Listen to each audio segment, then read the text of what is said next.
Some roads feel like they exist outside of time. The A70 in Scotland, cutting through the rolling hills between Edinburgh and Ayrshire, is one of them. It's a lonely stretch of tarmac, especially at night, where the world shrinks to what's caught in your headlights.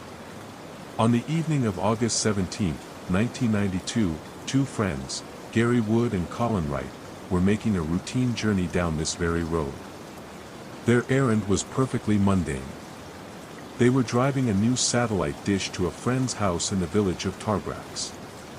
They were chatting, smoking, listening to the radio, two ordinary guys on an ordinary night. The sky was beginning to fade, painting the landscape in the soft, grey light of a Scottish dusk. There was no sense of foreboding. No reason to believe their simple drive was about to become one of the most bizarre and terrifying abduction cases in British history. As they came around a long, sweeping bend, Gary, who was driving, felt something was off. A strange stillness settled over the car. He instinctively lifted his foot from the accelerator. Ahead of them, nestled low over the road, was something that didn't belong. It wasn't a truck or a fallen tree. It was a shape. A solid, impossibly black object that seemed to drink the fading light from the sky. It was a two-tiered disc, hovering about 20 feet above the asphalt, close enough for them to see its texture. Gary would later describe it as a shimmering, velvety black material that seemed to ripple and move. It was so dark it looked like a hole had been punched in reality. It made no sound. It had no lights. It just hung there, a silent, menacing roadblock from another world. Gary slammed on the brakes, and the car skidded to a halt. For a long moment, they just sat there, paralyzed by disbelief. And then, the object acted. From the underside of the craft, a shimmering curtain of brilliant, solid white light dropped down. It wasn't a beam. It was a physical barrier that cascaded towards them, cutting off the road ahead. Gary shouted, trying to throw the car into reverse, but it was too late. The light enveloped the front of their car, and with it came a sensation. Gary felt a sharp, violent jolt, a full-body electric shock that made his teeth ache and his vision flare white. And then, absolute nothing. Blackness. A void where time and consciousness ceased to exist. The next moment of awareness was profoundly disorienting. It wasn't like waking up from sleep. It was like being switched back on. Gary was aware of the steering wheel in his hands, the hum of the engine, the motion of the car driving down the A70. But he wasn't consciously driving. His body was performing the actions, but his mind was just coming online. He glanced at Colin. His friend was pale, sweating, staring blankly ahead. What happened? Gary managed to say, his voice hoarse. Colin just shook his head, looking nauseous and confused. A deep, primal dread began to creep up Gary's spine. He looked at the car's clock. An hour and a half had passed. A 90-minute chunk of their lives had been surgically removed, leaving only a fading echo of a black ship and a white light. They drove the rest of the way in a shell-shocked daze, finally pulling up to their friend's house. As they stumbled out of the car, their friend took one look at them and asked if they were okay. Before they could even attempt to answer, he pointed at Gary's neck. "My God, man, what have you done to yourself?" Gary reached up and felt a tender, raised patch of skin. He went inside and looked in a mirror. There, on the side of his neck, was a distinct, circular red mark. It looked like a fresh burn. A mark that hadn't been there 2 hours ago. The sight of it made the unreal horror of the situation terrifyingly concrete. This wasn't a dream. Something had happened to them on that road. In the weeks that followed, the psychological toll was immense. Sleepless nights were filled with fragmented, disturbing images. Their shared anxiety was a constant, unspoken presence. Seeking answers, they contacted a respected Scottish ufologist named Malcolm Robinson, who arranged for them to undergo separate sessions of regressive hypnosis. It was here, in the safety of a therapist's office, that the full, terrifying memory of the missing 90 minutes came rushing back. And Gary's account was chillingly detailed. He remembered the white light, the paralysis, and the sensation of being pulled from the car. He found himself not in a sterile white room, but in a vast, dark, cavernous chamber. The air was cold and heavy. And he was not alone. He saw small, gray-skinned beings, perhaps 3 or 4 feet tall. They moved with a jerky, almost drone-like purpose. Their eyes were the most arresting feature, huge, black, and depthless, like pools of crude oil.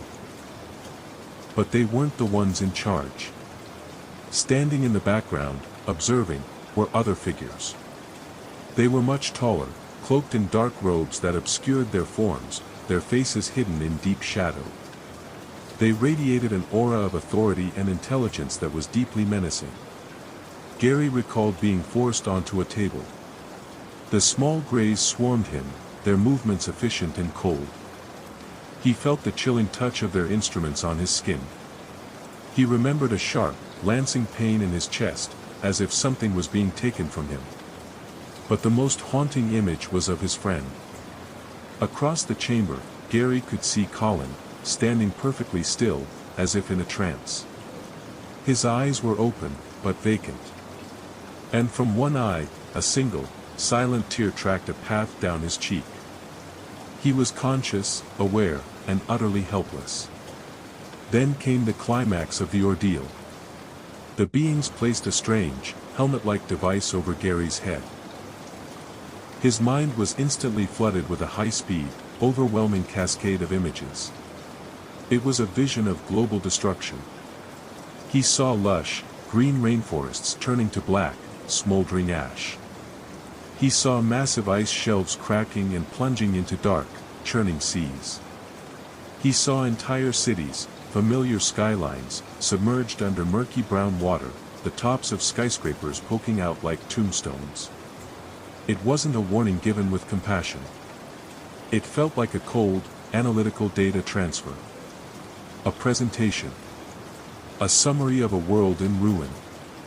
His next memory was being back in his car, with the searing pain in his neck and the ghost of those apocalyptic images burned into his mind. The A-70 incident stands as one of the most compelling abduction accounts ever recorded. The physical evidence of the burn, the multiple witnesses, and the unique, layered details of the memory, the two types of beings, the specific vision of eco-disaster, all point to an experience of profound and terrifying complexity.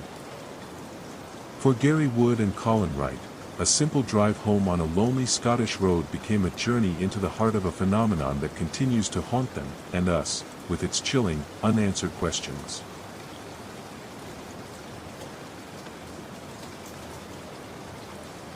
You know, the thing they never tell you about England is how quiet it can get. Truly quiet.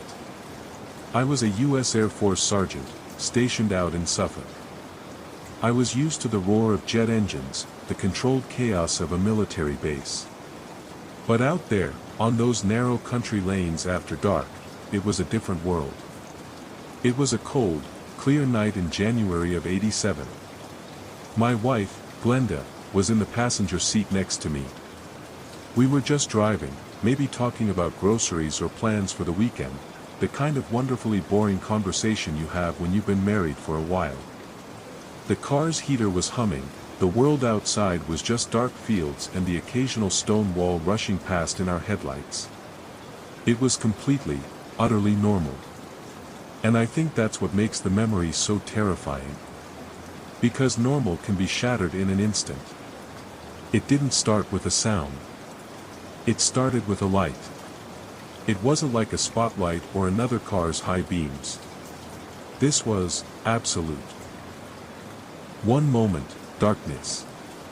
The next, our entire car was bathed in a brilliant, pure white light that seemed to come from everywhere and nowhere at once. It didn't cast shadows, it erased them. I remember the dust motes in the air, frozen in the glare. I remember looking at Glenda, her face pale and her mouth open in a silent "oh," her eyes wide with a reflection of that impossible light.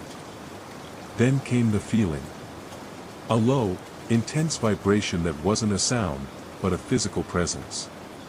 It coursed through the car's frame, up through my seat, and into my bones. It felt like every cell in my body was humming in tune with it. I had my hands locked on the steering wheel, but I wasn't driving anymore. I don't think the tires were even on the road. It felt like we were floating, weightless, suspended in this bath of light and vibration. I tried to speak, to yell, to ask Glenda what was happening, but my throat was locked. All I could feel was a sense of profound, paralyzing confusion. Time itself seemed to stretch out like warm taffy, a single second lasting an eternity. And then, we were driving. Just like that. The light was gone. The vibration had vanished. My knuckles were still white on the steering wheel, the car was humming along the road as if nothing had happened. But something was deeply, deeply wrong. I looked at the dashboard clock. Then I looked at my own watch. Nearly 2 hours had passed. 2 hours, gone from our lives in what felt like the blink of an eye. I pulled the car over, my heart hammering against my ribs. What just happened? Glenda whispered, her voice trembling. I didn't have an answer. We were miles from where the light had hit us. We tried to piece it together, but there was nothing there. It was like a section of a film had been expertly cut out, leaving no trace. We drove the rest of the way home in a heavy, terrified silence. The real proof came the next morning. I was getting dressed when Glenda just gasped. She was staring at my arm. And there, on my bicep, was a mark. It wasn't a rash or a scratch. It was a perfect, pinkish circle, like a coin had been heated up and pressed against my skin. But there was no pain. When I touched it, the skin felt strange, almost artificial. It was a brand. A sign that the night before wasn't a dream. That mark was just the beginning. In the days that followed, my world started to unravel. I, a healthy, active-duty sergeant, started falling apart. The headaches came first, splitting, blinding headaches that felt like a pressure building behind my eyes, trying to force its way out. Then came the memory loss. Not just the missing time in the car, but little things. I'd walk into a room and have no idea why I was there. I'd lose my train of thought mid-sentence. The worst part was my heart. It started doing things. It would suddenly start racing, hammering like I'd just run a marathon, even when I was sitting perfectly still. Then it would flutter and skip beats. The military doctors were baffled. They ran every test you can imagine. EKG after EKG. They saw the arrhythmia, the erratic behavior, but they couldn't find a cause. A fit young sergeant doesn't just develop a serious heart condition out of thin air. But I had. I knew, deep down, it was connected to that night. To the missing 2 hours. The questions were eating me alive. Eventually, desperation led me to something I never would have considered before, regressive hypnosis. I was a military man. I believed in facts, in evidence. But the evidence was written on my body and in my medical charts, and no one had an explanation. I had to know what was in that blank space. The hypnosis was terrifying. The therapist's voice guided me back to the car, back to the moment the light hit. And this time, we didn't skip ahead. This time, the missing film played. I remember standing outside the car, the cold night air on my face. Glenda was there, frozen beside me. I looked up. There was no light, not anymore. Instead, there was just a shape. A colossal, dark, triangular craft that blotted out the stars. It made no sound, but its presence was overwhelming, a void in the sky that felt ancient and alive. Then the beam of light shot down again, but this time I saw it for what it was. It wasn't just light, it was a column of energy. I felt my feet lift from the ground. I was floating, weightless, rising toward a doorway in the belly of that silent beast. The fear was so total, so absolute, it was almost calm. Inside was a blur of fragmented memories that still haunt my dreams.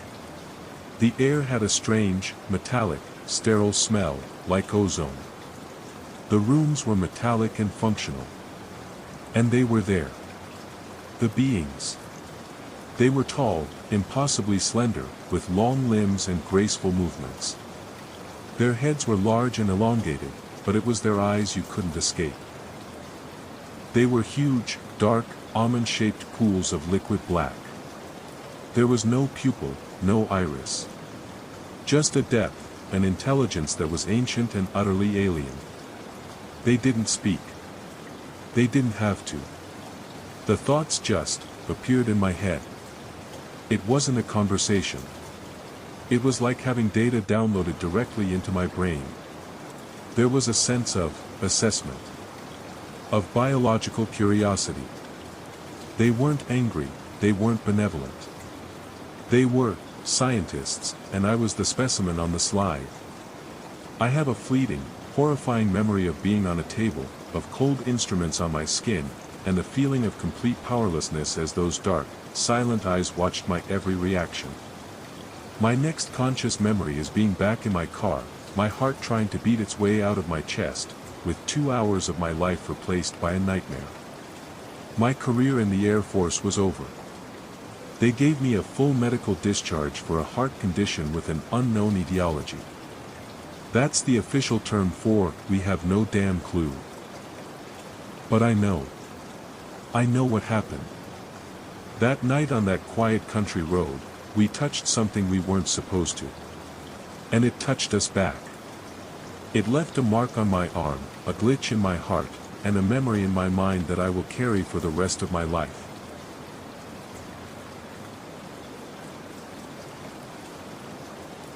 The Allagash Wilderness Waterway in northern Maine is one of the last truly wild places in the eastern United States. It's a land of sprawling, silent forests, of deep, cold lakes that look like polished black glass under the moonlight. In August of 1976, this ancient wilderness became the backdrop for an experience that would forever bond 4 young men in a way they could never have imagined. They were art students from Massachusetts, full of the casual courage of youth, twin brothers Jack and Jim Weiner, and their close friends Chuck Rack and Charlie Faltz. They had come to the Allagash for an adventure, a 2-week canoe and camping trip, a chance to escape civilization and test themselves against the wild. And for the first week, that's exactly what it was. Days were spent paddling, fishing, and laughing, and nights were spent around a campfire, under a canopy of stars so brilliant they seemed close enough to touch. On the evening of August 20th, they were camped at Eagle Lake. They had a hankering for fresh fish, so they decided to do some night fishing. To guide them back, they built a massive bonfire on the shore, stacking it high with heavy logs, a beacon that should have blazed for hours. With the fire roaring behind them, they pushed their canoe into the still, black water. The lake was serene. The only sounds were the rhythmic dip and pull of their paddles and the distant cry of a loon. It was then that Jim Weiner saw it first. A light. It was high above the trees on the far side of the lake. Brighter than any star. Brighter than Jupiter or Venus. At first, they thought it was a helicopter from a nearby logging operation. But there was no sound. No rhythmic whomp whomp whomp of rotor blades, just an unnerving, profound silence. They stopped paddling, letting the canoe drift as they watched. The light began to move, not like a plane on a set trajectory, but with a strange, deliberate purpose. It descended slowly, and as it got closer, they realized this wasn't just a light. It was a solid, massive object, a glowing orb that pulsed with a silent, inner energy. The colors shifted, melting from a brilliant white to a fiery red, then to a soft green, then yellow. It was beautiful, but its beauty was alien, unnatural. Their curiosity began to curdle into a cold, primal fear. This was something that shouldn't be there. The orb, now the size of a school bus, stopped its descent and hovered silently over the water, about 200 yards away. The four friends sat frozen in their canoe, paddles held motionless. And then, the object acted. A tube of brilliant, almost solid blue light shot down from its base, hitting the surface of the lake with a soundless impact. The water didn't splash, it seemed to vaporize. The air around them grew warm and crackled with static electricity, the fine hairs on their arms standing on end. Panic erupted. All thoughts of fishing were gone, replaced by a single, instinctual command: get to shore. They dug their paddles into the water, turning the canoe in a frantic, clumsy arc.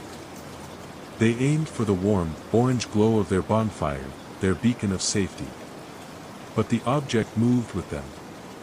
The blue beam detached from the water and swung towards their canoe.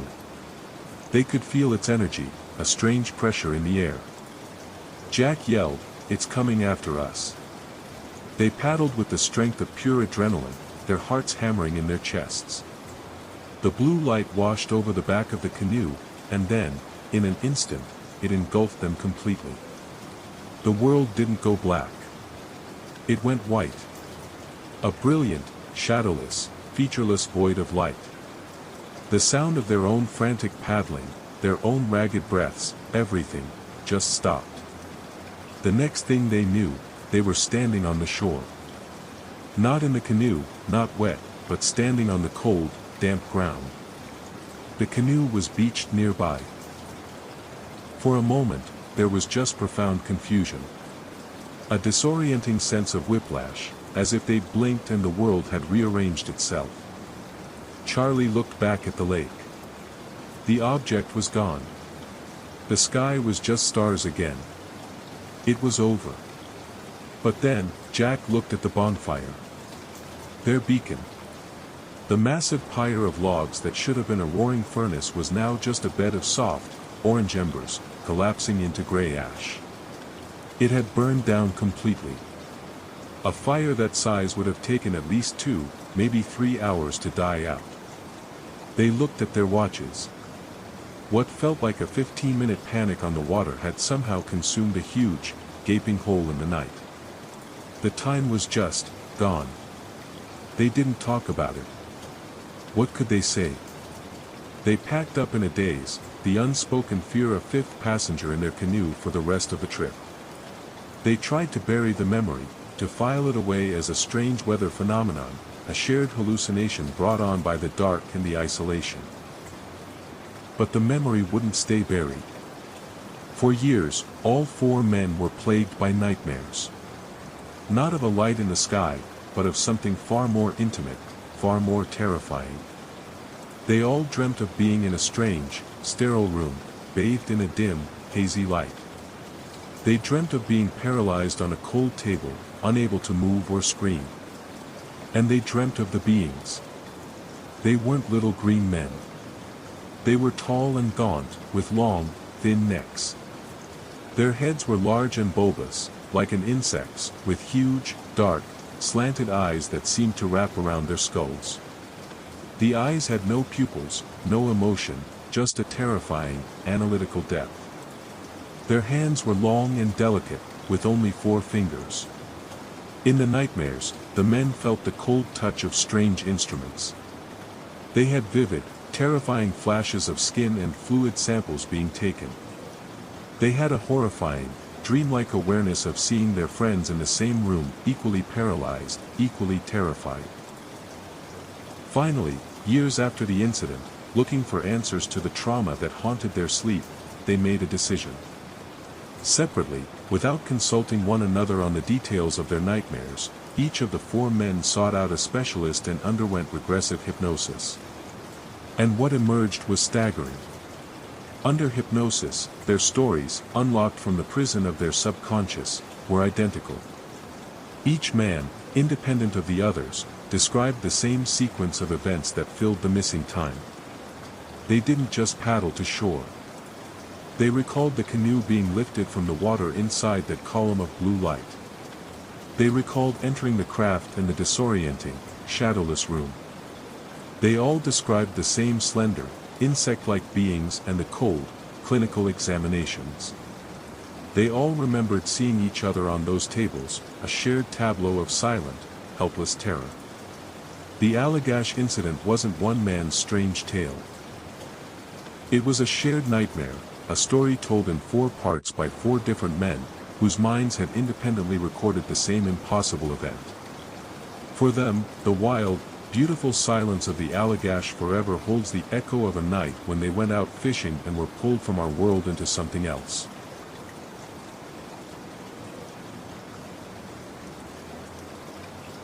Summer, 1969. The whole world was looking at the sky, dreaming of the moon. But at Camp Buff Ledge, a sprawling summer camp on the Vermont shores of the magnificent Lake Champlain, the teenagers working there had more immediate concerns: end-of-summer romances, last-ditch pranks, and soaking up the final, golden days of freedom before school began. It was August 7th. The air was warm and smelled of pine needles and damp earth. A 16-year-old kitchen worker named Michael and a 19-year-old boating instructor, Janet, had finished their duties for the day. They wandered down to one of the floating docks to watch the sunset paint the sky over the water. It was a scene of perfect, youthful tranquility. The chatter and splashing of the younger campers had faded, replaced by the quiet hum of the approaching evening. As dusk settled, bleeding the fiery orange of the sunset into a deep, velvety blue, they talked and laughed, their voices low.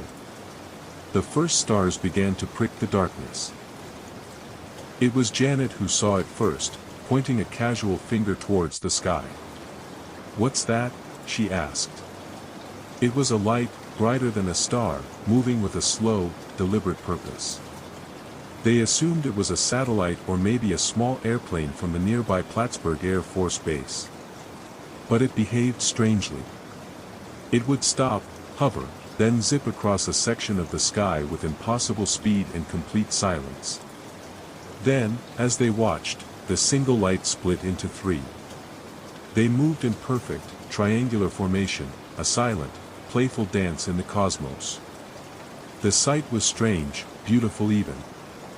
Their initial curiosity was not yet fear. That changed when one of the lights broke formation. It detached from the others and began to descend, heading directly towards them. It grew from a point of light into a distinct, structured object. It was a disk, dark and metallic, with lights that pulsed softly around its circumference. It was utterly silent. No engine roar, no rush of air. Its silence was the most unnerving thing about it. It stopped, hovering a few hundred feet from their dock, a solid, impossible thing hanging in the night air. They were frozen, mouths agape. This wasn't a plane. This wasn't a helicopter. This was something else. Suddenly, a brilliant, column-like beam of white light shot from the bottom of the craft. It wasn't like a spotlight that fanned out, it was a solid, focused tube of energy that slammed down onto the dock. It hit Michael directly. He didn't cry out. He didn't move. One moment he was there, a silhouette against the water, and the next he was just gone. Swallowed by the light. Janet's mind snapped. A scream tore from her throat, a raw sound of pure terror that was swallowed by the immense silence of the object. Her survival instincts took over. She scrambled backwards, falling off the dock and plunging into the shocking cold of the lake. The water jolted her, and she started swimming, a frantic, adrenaline-fueled swim for the shore, for the safety of the trees, for anywhere but there. She didn't look back. Her next moment of awareness was one of profound disorientation. She wasn't in the water. She was lying on the damp grass near the shore, her clothes soaking wet, her body shivering. The night was quiet again. Too quiet. The craft was gone. The sky held only stars. She pushed herself up, her mind a fog of confusion. How did she get out of the water? How long had she been lying there? Then she saw him. Michael was walking towards her from the direction of the dock. His clothes were dry. His face was blank, his eyes dazed, like someone walking in their sleep. "What happened?" he mumbled, looking around as if the surroundings were unfamiliar. Janet, trembling and confused, had no answer. They didn't tell anyone. How could they? Who would believe them? They stumbled back to their separate cabins, a silent, terrified agreement passing between them. They would not speak of this. They would try to forget. They finished the last few weeks of camp in a daze, the shared, unspoken trauma a ghostly barrier between them and the cheerful ignorance of everyone else. They tried to convince themselves it was a strange dream, a trick of the fading light. Life went on. They grew up, moved away, and lost touch. The memory of that night on the dock was buried, locked away in the deepest vault of their minds. But some memories refused to stay buried. 10 years later, Michael, now a man in his late 20s, began having nightmares. They were vivid, recurring, and terrifyingly real. He dreamt he was in a circular, white, sterile room. He was lying on a cold table, paralyzed, unable to move. Standing over him were small beings with large, bald heads and huge, dark, almond-shaped eyes that seemed to hold a deep, ancient sadness. In the dream,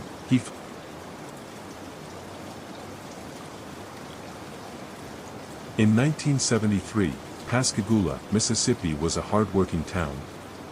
A shipyard town, built on sweat and fueled by coffee and cheap beer. It wasn't a place given to flights of fancy. The men there had calloused hands and a no-nonsense view of the world. You work, you fish, you provide. And on the night of October 11th, two such men, 42-year-old Charles Hickson and his 19-year-old friend Calvin Parker, were doing just that. The air on the Pascagoula River was thick and heavy, the kind of Gulf Coast humidity you can wear like a blanket. They were fishing from an abandoned pier, a place they knew well. The only sounds were the gentle plop of their lines hitting the dark, murky water and the chirping of crickets in the tall grass on the riverbank. It was peaceful. It was normal. And then, the normal world began to peel away at the edges. It started not with a sight, but with a sound. A soft, high-pitched zipping sound, like a strange insect right next to your ear. Both men stopped, listening. The crickets fell silent. An unnatural quiet settled over the pier. Charles turned to Calvin, a questioning look on his face. And that's when they saw it. Behind them, over the riverbank, a soft, hazy blue light began to glow. At first, they thought it was the police. Maybe they were trespassing. But this light didn't sweep or flash, it pulsed with a steady, eerie luminescence. It grew brighter, and from the haze, a shape began to resolve itself.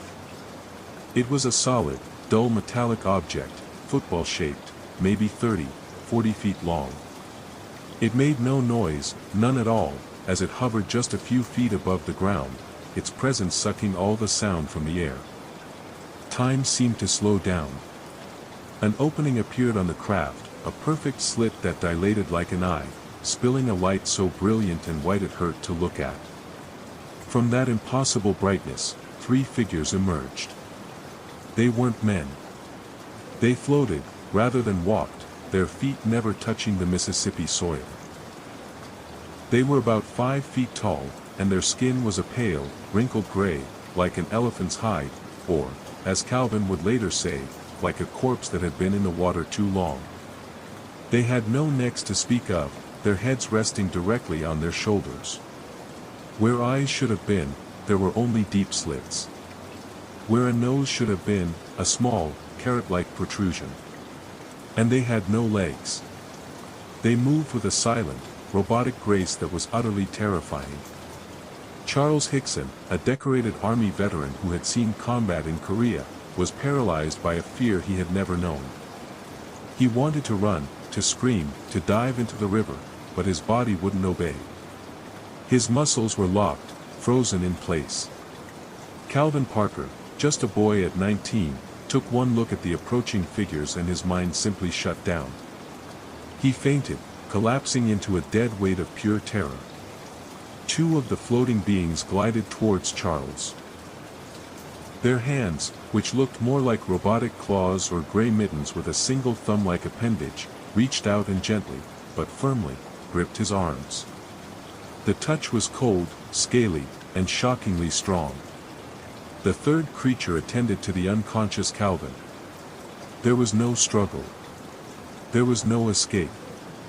Charles felt his feet lift from the wooden planks of the pier. He was being floated, levitated, towards that blinding doorway. As he got closer, he could see details on the craft's surface, seams, rivets, almost like a submarine. This was a machine. It was real. His mind screamed, but his mouth couldn't make a sound. The instant he passed through the doorway, the oppressive humidity of the Mississippi night was gone, replaced by a cold, sterile air that smelled faintly of ozone. The light inside was as bright as the doorway, but it had no source. It seemed to radiate from the very walls of the craft, which were a soft, pearlescent white, with no corners or edges.